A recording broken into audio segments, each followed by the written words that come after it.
नमस्कार दोस्तों, स्वागत है आपका जीएस जोन में। दोस्तों, यूपीपीसीएस, बीपीएससी, आरओ की जो प्रारंभिक परीक्षा पीटी है वो अब पास आती जा रही है। लगभग 3-4 माह के अंदर ही ये सारी परीक्षाएं कंडक्ट होनी हैं। तो इसी क्रम में चूँकि मैंने यूपीपीसीएस का 5 टाइम्स मेंस और इंटरव्यू दिया है और बीपीएससी का मैंने 3 बार जो है वो पीटी निकाला है और आरओ का 2 टाइम्स जो है वो मैंने मेंस दिया है। तो एक जो मेरा खुद का अनुभव रहा है, उस अनुभव के आधार पर मैंने इस पीटी कैप्सूल में सारे फैक्ट और सारी चीज़ों को एक जगह कवर करने की कोशिश किया है। इसका जो इंग्रेडिएंट है वो आपका बुक है, पीवाईक्यूज हैं, घटना चक्र है और अदर जितने भी फैक्ट और क्वेश्चन हो सकते हैं। तो मैं आपको पीटी के लिए खास करके जो स्टैटिक पोर्शन है और करंट, इन दोनों को इसी तरह से मैं पीटी कैप्सूल के माध्यम से एक जगह चीज़ों को कवर करने की कोशिश करूँगा। आप बुक वगैरह और बाकी सारी चीज़ें तो आप जो सोर्सेज बताए गए हैं वो पढ़ ही रहे होंगे, लेकिन आप इसको अगर देख लेंगे तो आपका जो लास्ट टाइम पे जो आपका रिवीजन है वो आसान हो जाएगा। तो इसी क्रम में हम लेकर के चल रहे हैं। इसका जो पीडीएफ है वो आपको मेरे टेलीग्राम चैनल जो जिसका लिंक यहाँ है और डिस्क्रिप्शन बॉक्स में भी हमने दिया है, वहाँ से टेलीग्राम चैनल ज्वाइन करके आप इसके पीडीएफ को ले सकते हैं। मैं पूरा जितना भी स्टैटिक पोर्शन है उसका इसी तरह से पीटी कैप्सूल हर पार्ट वाइज करके कुछ लाता रहूँगा और उसको आप अपने लास्ट मोमेंट के लिए रिवीजन करते रहिएगा। तो चलिए हिस्ट्री के एंशियंट से शुरुआत करते हैं और इसका जो पार्ट 1 है उससे हम इसको देखते हैं। दोस्तों, हिस्ट्री के एक एक पीरियड को समझने से पहले हम इसके क्रोनोलॉजी को यानी इसके क्रम को समझ लेंगे। तो इससे हमारा एक आसानी ये होगा कि पूरी एंशियंट हिस्ट्री का जो क्रम है वो हम जानते रहेंगे, जिससे कि इसके अंदर जो भी डेटा हैं, जो फैक्ट हैं, वो आप याद कर पाएंगे, को रिलेट कर पाएंगे। तो इसी के क्रम में हम इस पूरी एंशियंट हिस्ट्री को अच्छे से समझ लेते हैं एट ए ग्लैंस, और क्या क्या कब कौन सी घटनाएं घटी हैं इसको जरा हम लोग देख लेते हैं। तो आइए इसी क्रम में इसकी शुरुआत करते हैं। तो सबसे पहले पाषाण काल आता है, जिसको हम लोग स्टोन एज बोलते हैं। और स्टोन एज में आप देखेंगे कि कैसे मानव जो है वो खाद्य संग्राहक से खाद्य उत्पादक की भूमिका में जाता है, कैसे मानव अपने शुरुआती अस्तित्व के लिए संघर्ष करता है, कैसे सोसाइटी बनती है, परिवार की इकाई कैसे बनती है और किस प्रकार से मानव धीरे धीरे अपने टूल्स जो हैं वो उपकरणों के माध्यम से आगे बढ़ता है। तो ये जो है आप इसको पूरे 3 कालखंड में देखेंगे। पूरा पाषाण काल, जिसे पैलियोलिथिक एज कहते हैं, मेसोलिथिक एज यानी मध्य पाषाण काल, नियोलिथिक यानी आपका नवपाषाण काल। इसके अलावा जो मानव पहली बार जब किसी धातु से अपना परिचय करता है वो कालखंड जो है ताम्र पाषाण काल यानी चाल्कोलिथिक एज के नाम से जाना जाता है। इसके बाद मानव का जो इंडियन सब कॉन्टिनेंट में पहली नगरीय सभ्यता का उदय होता है, इंडस वैली सिविलाइजेशन, वहाँ पर हम देखेंगे कि किस तरह से कौन सी साइट्स जो है इस बात की ओर इंडिकेट करती है कि ये पहली नगरीय सभ्यता की ओर जो है ये पूरा का पूरा सिविलाइजेशन था और किस तरह से यहाँ की व्यवस्था थी। तो इस सारी चीज़ों को हम लोग देखेंगे। उसके बाद अगले क्रम में वैदिक पीरियड की अगर हम बात करें तो फिर से एक ग्रामीण सभ्यता का उदय होता है। आर्यों का यहाँ पर आक्रमण होता है और आर्यों ने किस तरह से वैदिक और लेटर वैदिक पीरियड में अपनी स्थिति को बनाया, किस तरह से वेदों, ब्राह्मण, अरण्यक और उपनिषद इन सब की रचना होती है और ये क्या मैसेज देते हैं और यहाँ से क्या क्या सवाल पूछे गए हैं, इन सब पर विस्तृत चर्चा होगी। इसके बाद जो 6ठी शताब्दी ईसा पूर्व में महाजनपद काल का उदय होता है, जब जनपद में और फिर महाजनपद में कन्वर्ट होते हैं। तो ऐसे इंडियन सब कॉन्टिनेंट में आपके 16 महाजनपद होते हैं, जिनमें मगध जो है वो सबसे ज़्यादा, क्या कारण रहा है कि मगध जो है वो सबसे ज़्यादा शक्तिशाली रहा है। और शुरुआती जो वंश रहे हैं, हर्यक वंश, नाग वंश और नंद वंश, इन्होंने कैसे अपनी सत्ता को बनाया और मगध को किस तरह से अन्य महाजनपदों के कंपैरिजन में मजबूत किया। लेकिन नंदवंश का पराभव करके चंद्रगुप्त मौर्य ने किस तरह से मौर्य साम्राज्य की स्थापना की और बिंदुसार और उसके बेटे अशोक द ग्रेट ने पूरे पैन इंडिया मौर्य साम्राज्य को एक सेंट्रलाइज पावर के थ्रू और उसको मजबूत किया, इन सब चीज़ों को देखेंगे। मौर्यों का जो बेहतरीन एडमिनिस्ट्रेशन था, वो क्या क्या कौन कौन से पोस्ट सबको दिए गए थे, मौर्यों का जो प्रांतीय प्रशासन था वो किसके हाथ में था, इन सब चीज़ों पर विस्तृत चर्चा करेंगे। इसके बाद जैसे ही जो लेटर मौर्यास के जो रूलर थे वो कमज़ोर थे और उस कमज़ोरी का फ़ायदा उठा करके कैसे जो पोस्ट मौर्य पीरियड में जो है वो इंडियन सब कॉन्टिनेंट में जो है एक वैक्यूम क्रिएट होता है।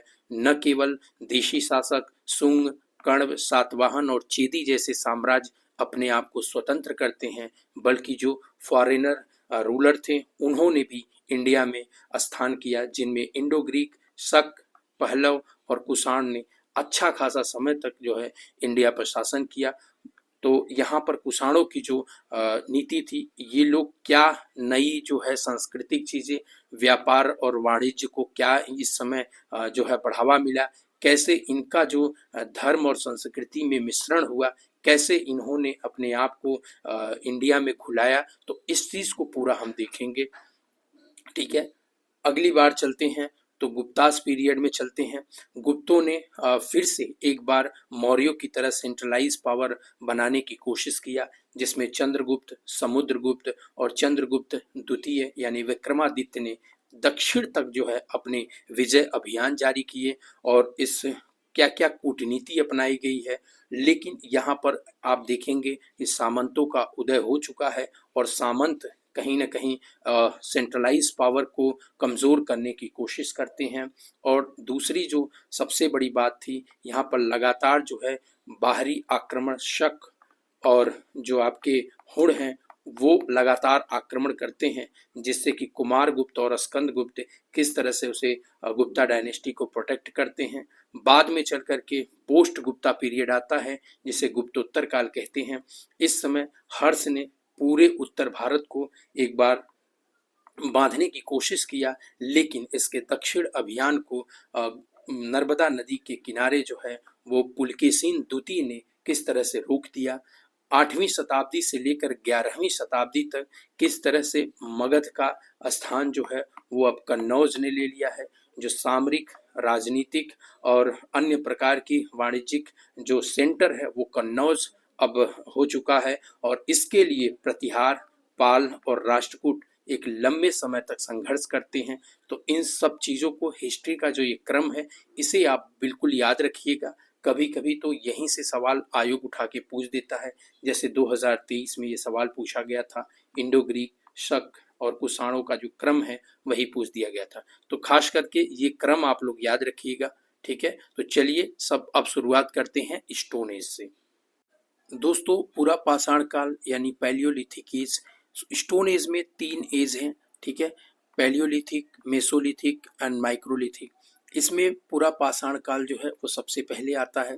इसको और 3 भाग में डिवाइड किया गया है, उच्च, निम्न और मध्य पूरा पाषाण काल। इतना पढ़ने की आवश्यकता आपको नहीं है, बस आप पूरा पाषाण काल को समझते रहिए। 5 लाख से लेकर के लगभग 10,000 BC तक इसका कालक्रम माना जाता है। स्टोन टूल्स यानी पत्थर से जो उपकरण बनाए गए थे, इसकी वजह से इसे पाषाण काल कहा जाता है। चापर, चापिंग, इस समय 2 महत्वपूर्ण टूल हुआ करते थे। चापर जो होता था वो एक साइड में जो है इसमें धार होती थी, पॉलिशिंग होती थी। दूसरे साइड में भी जिसमें धार होती थी, दोनों साइड में, उसे चॉपिंग कहा जाता था। तो ये सोहन नदी, बेलन घाटी और नर्मदा घाटी के आसपास पूरा पाषाण काल के अवशेष ज़्यादा पाए गए हैं। तो यहाँ पर मानव जो है वो आग से परिचय तो था उसका, लेकिन बहुत व्यापक तौर पर इसका प्रयोग नहीं करता था। डोमेस्टिकेशन बिल्कुल नहीं था और एग्रीकल्चर की जानकारी पूरा पाषाण काल में मानव को नहीं थी। यहाँ 2 बातें हैं जो आयोग भी पूछ चुका है। ये रॉबर्ट्स ब्रूसफुट हैं, 1863 में ये मद्रास में जो है इन्होंने लेटराइट मिट्टी उठा करके वहाँ पर एक थोड़ा चेक किया था और वहाँ से इन्होंने पूरा पाषाण काल की शुरुआत माना है। तो ये इनको फादर ऑफ आर्कियोलॉजी बोलते हैं इंडियन का। तो ये भी सवाल आयोग द्वारा पूछा गया है, तो इसे आप ध्यान रखिएगा। थॉमसन महोदय जी ने इसका त्रियुग्म विभाजन यानी स्टोन, कॉपर और आयरन, इनके आधार पर इसका 3 विभाजन कालखंड किया है। तो इनका भी नाम आप याद रखिएगा, ठीक है। बाकी जो इसमें महत्वपूर्ण चीज है वो आप देखिए कि इसके जितने साइट्स हैं पूरा पाषाण काल के, वो ज्यादा महत्वपूर्ण है। तो यहाँ पर हमने बताया बेलन घाटी, नर्मदा घाटी से पहला मानव साक्ष्य प्राप्त हुआ है। नर्मदा घाटी में ही हथनौरा जो है एक जगह है जहाँ पर मानव के सबसे ज्यादा जो अस्थिपंजर हैं, खोपड़ी वगैरह, वो पाए गए हैं। निवासा महाराष्ट्र में पड़ता है। कुन्नूर जो है वो आपका आंध्र प्रदेश में है, ठीक है। और यहाँ जो एक फैक्ट है वो बहुत इंपॉर्टेंट है कि भीमबेटका, जिसकी खोज वीएस वाकड़कर साहब ने किया था, और इसकी खोज भीम जो है वीएस वाकड़कर साहब ने, भीमबेटका जो है वो आपका एमपी में पड़ता है यानी मध्य प्रदेश में पड़ता है। तो ये आप ध्यान रखिएगा कि इनका नाम याद जरूर रखिएगा। भीमबेटका से और प्रारंभिक तौर पर जो इसके गुफा चित्र वगैरह मिले हैं वो यहाँ पे चीजें मिली हैं, ठीक है। हमने यहाँ समाज, धार्मिक और आर्ट एंड कल्चर को बहुत ज़्यादा लिखा नहीं है, कवर नहीं किया है, क्योंकि यहाँ से बहुत सवाल बनते नहीं है। फिर भी पूरी बात को समझने के लिए आपको ये चीज़ जानना बहुत ज़रूरी है कि आप जो है इसकी यहाँ इस समय सोसाइटी कैसी थी। तो एक बात ध्यान रखिए कि यहाँ जो थी वो एक तरह की बैंड समाज था, बैंड सोसाइटी थी, यानी जो समानता की बात की जाती थी। समानता यानी सभी लोग लगभग इक्वल थे, बराबर थे, और किसी भी मुद्दे को लेकर के लोग 40-50 का ग्रुप बनाते थे, और जब वो मुद्दा खत्म हो जाता था तो वो नेता का अस्तित्व, जो लीडर होता था, उसका भी खत्म हो जाता था।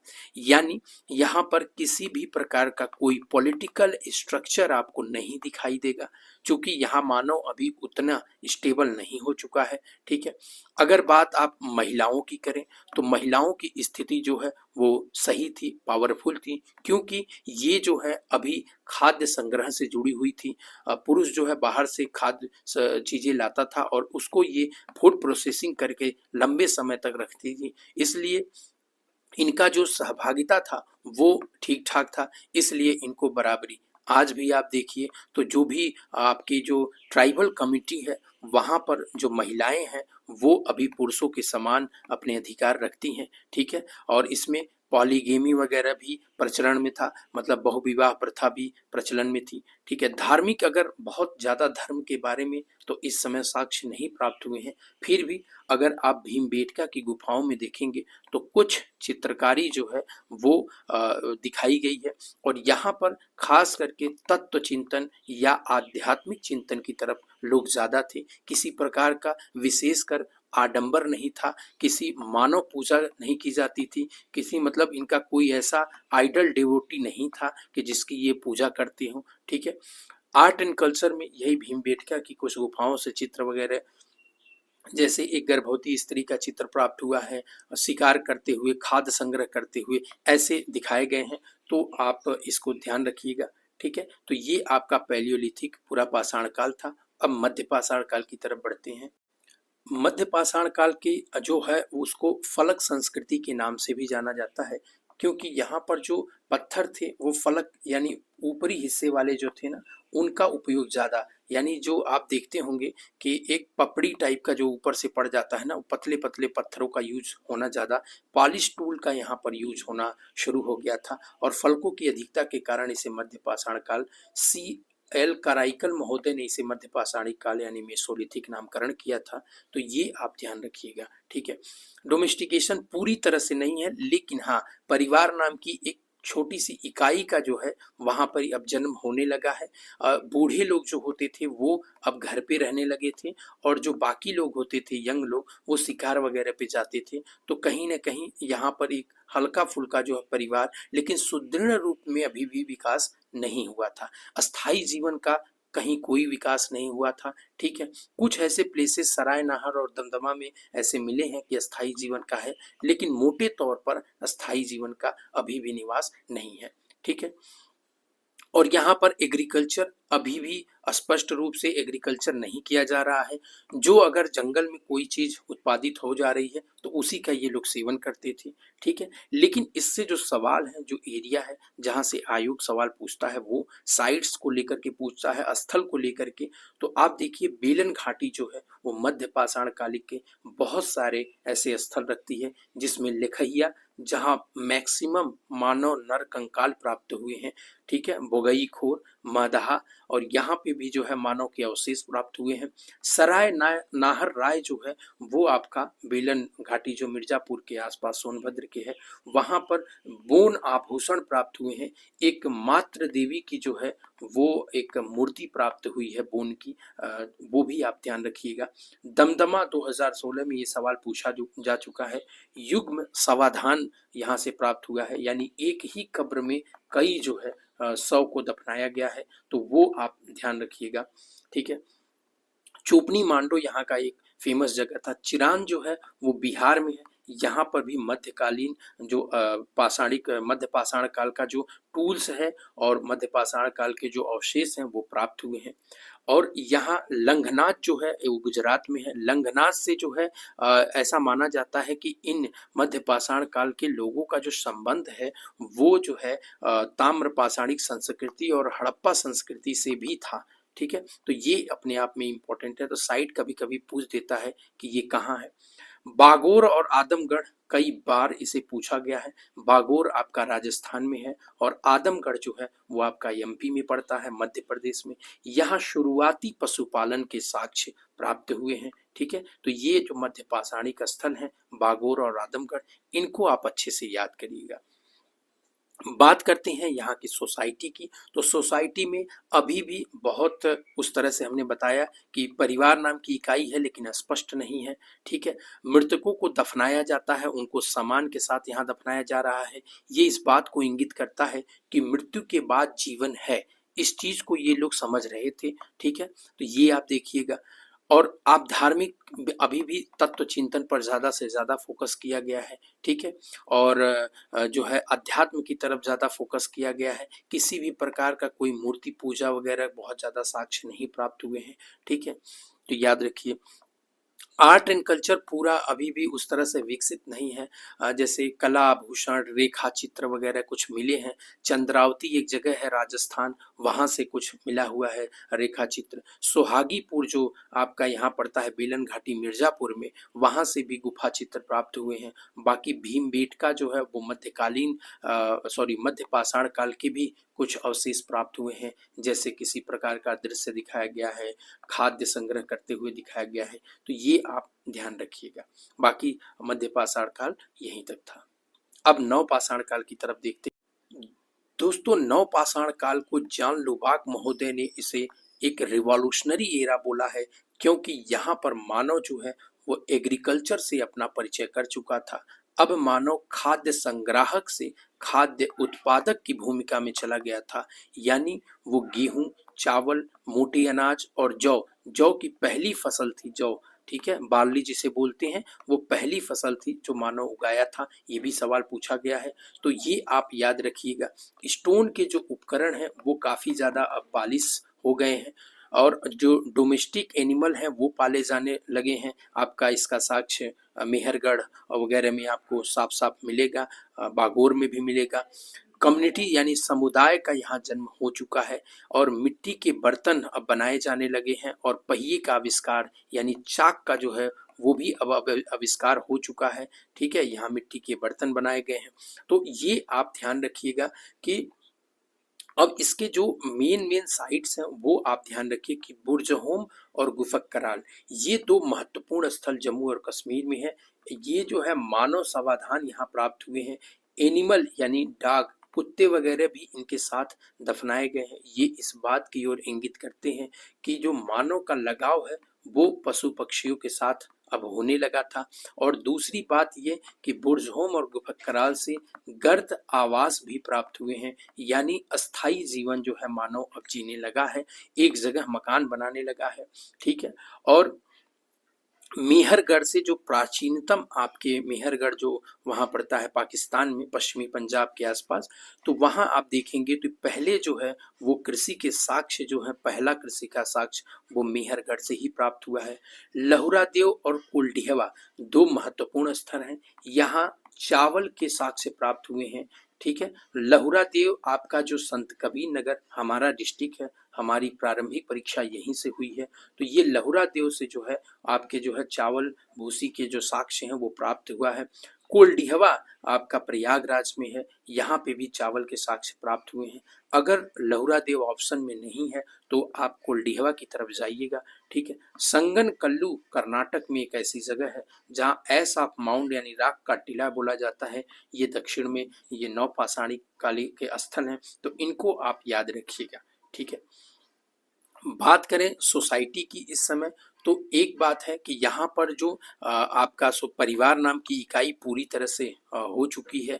ठीक है, और कृषि का रोल यहाँ पे बहुत इम्पोर्टेंट हो गया है। ठीक है, फिर सभा और वगैरह भी अपनी बनने लगी हैं, लेकिन ये सोसाइटी जो है यहाँ पर अब डिवाइड होती हुई दिखाई देती है, क्योंकि कुछ लोगों के मकान जो थे वो सरकंडे वगैरह के बने थे, कुछ के मकान पत्थर और मिट्टी के बने थे।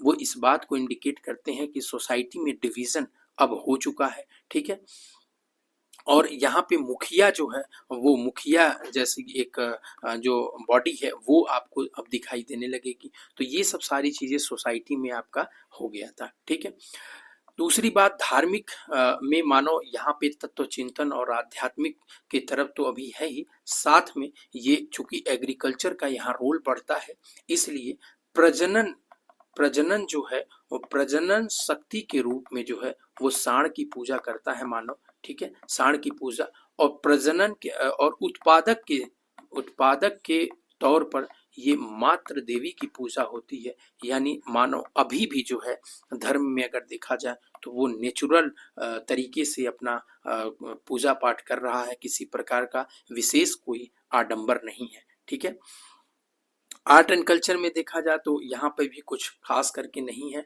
हाँ, कुछ जगह पे रेखा चित्र वगैरह प्राप्त हुए हैं, कुछ गुफाओं से प्राप्त हुए हैं, तो ये जो है इस जगह की सबसे ज़्यादा इम्पोर्टेंट थी। ठीक है दोस्तों, अब आइए देखते हैं इस पूरे चैप्टर से जो हमारे स्मरणीय तथ्य हैं वो कौन से फैक्ट हैं जो हमें याद रखने हैं, और दूसरी चीज इनसे क्या क्या सवाल बने हुए हैं उन सब पे थोड़ा सा हम लोग देख लेंगे, तो हमारा ये पढ़ा हुआ सब बातें जो है क्लियर हो जाएंगी। तो प्रथम मानव कवि जो खड़े होकर चले थे वो ऑस्ट्रेलोपिथेकस थे, इनका नाम आप याद रखिएगा। आधुनिक मानव होमोसेपियंस नाम दिया था, ये बायोलॉजी में भी आप पढ़ते होंगे, लिनियस महोदय ने दिया था। ठीक है, वह स्थान जहाँ प्राचीनतम जो है स्थायी जीवन का जो साक्ष्य प्राप्त हुआ है वो मेहरगढ़ है। और भारतीय पाषाण युग में के अध्ययन के जो प्रवर्तक थे हमने बताया कि रॉबर्ट ब्रूसफुट 1863 में इन्होंने खोज किया था, तो इनको बोला जाता है। तो आप याद रखिएगा, मानव द्वारा पाला गया पहला पशु जो है वो डाक था, कुत्ता था, और मानव ने किसी पहली धातु से अगर अपना परिचय किया था तो वो थी तांबा। आगे चल के इसे ताम्र पाषाणिक संस्कृति भी बोला गया, तो ये आपको याद रखना है। और मानव द्वारा प्रयोग लाई गई पहली जो फसल थी वो आपकी बार्ली यानी जौ थी, तो इसे याद रखिए। पशुपालन का जो साक्ष्य है हमने बताया था कि आदमगढ़ जो है वो मध्य प्रदेश और बागोर जो है वो राजस्थान में है, वहां से मिला है। लहुरा देव से अभी कृषि वाली बात हुई ही है। कोल्डिहवा से चावल के साक्ष्य प्राप्त हुए हैं, ये भी आपको पता है। कुंभकारी यानी चाक का सबसे पहले नियोलिथिक में अभी हमने बताया कि यहाँ चाक का आविष्कार हुआ है। ठीक है, उसके बाद अग्नि का प्रयोग, हालांकि पहले से जानकारी थी लेकिन नियोलिथिक एज में मानव जो है अग्नि का व्यापक तौर पे यूज करना शुरू कर दिया। भारतीय उपमहाद्वीप में सबसे विस्तृत उत्खलित ताम्र पाषाणिक स्थल, अभी जब हम लोग ताम्र पाषाणिक स्थल पढ़ेंगे तो वहां ये देख लेंगे। हालांकि बस इतना ही ताम्र पाषाणिक में जानते रहिए कि तांबे का ज्यादा से ज्यादा यूज होने की वजह से इसे ताम्र पाषाणिक स्थल बोला गया।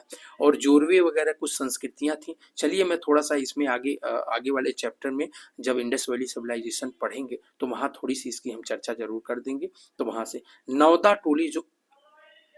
टोली जो आपका एमपी में पड़ता है, इसकी खोज जो है वो किया था एच डी सांकलिया महोदय ने। ठीक है, इनका भी नाम आप लोग याद रखिएगा। नौदा टोली की खोज किए थे, ठीक है।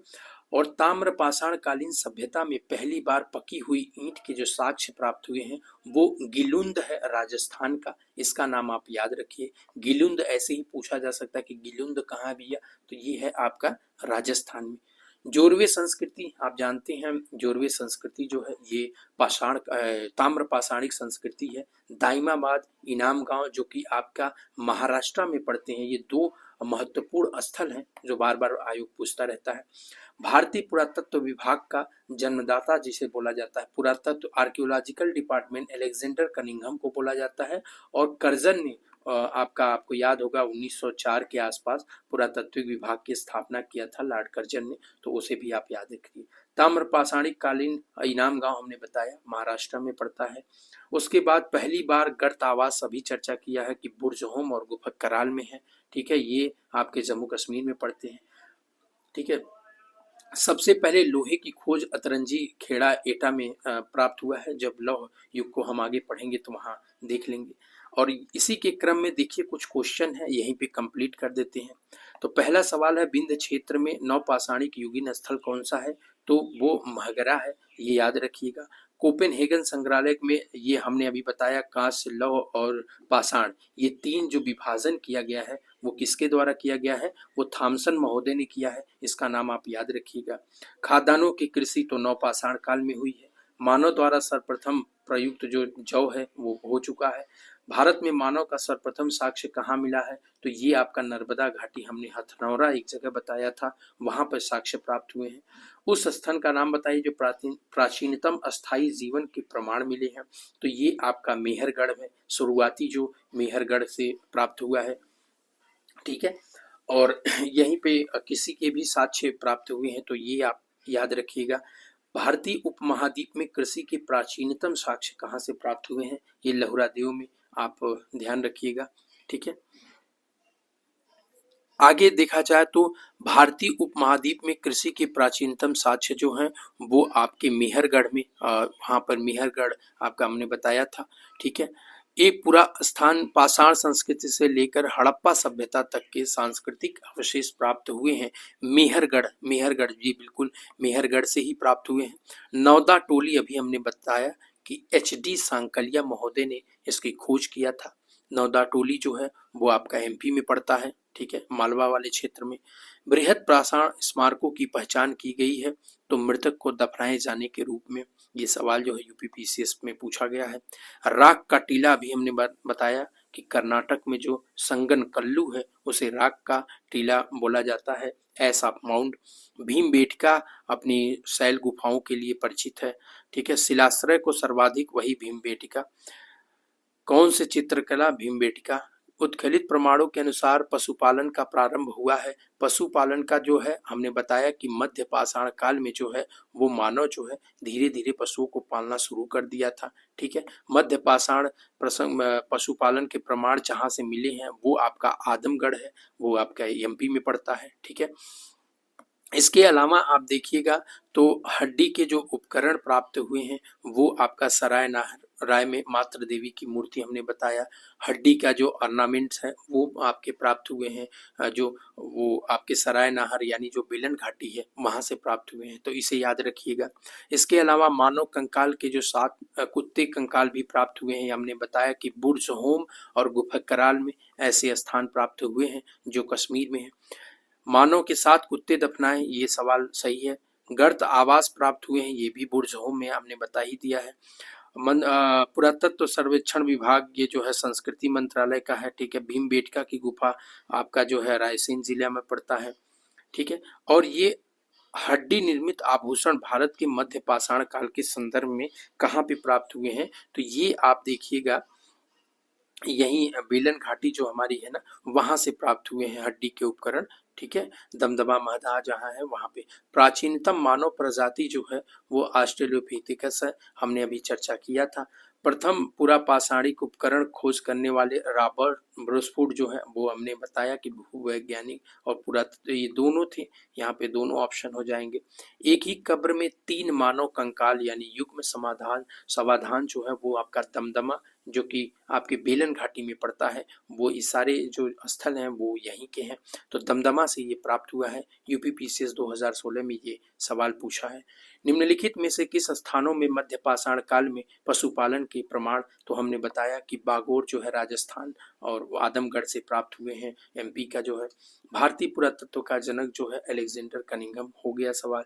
विंध्य क्षेत्र में जो मानव कंकाल प्राप्त हुआ है लिखैया में प्राप्त हुआ है, ठीक है, सबसे ज्यादा मानव कंकाल लिखैया से प्राप्त हुए हैं, ठीक है।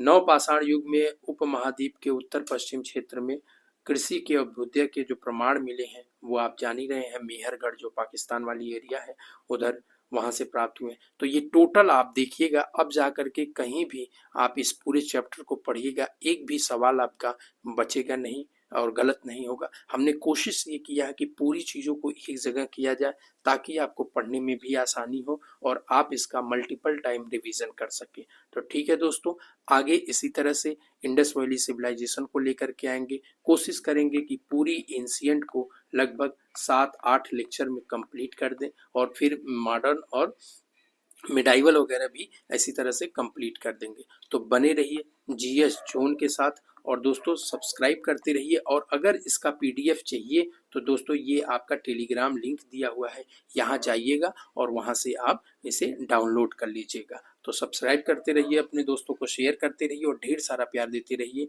जीएस जोन को। धन्यवाद दोस्तों।